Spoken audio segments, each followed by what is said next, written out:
A British F-35 fighter jet made an emergency landing in Kerala on Saturday night. The pilot contacted air traffic control around 9:30 p.m. for an emergency landing due to low fuel.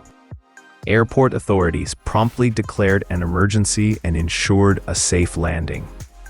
The jet needs clearance from the Indian central government to refuel and take off again.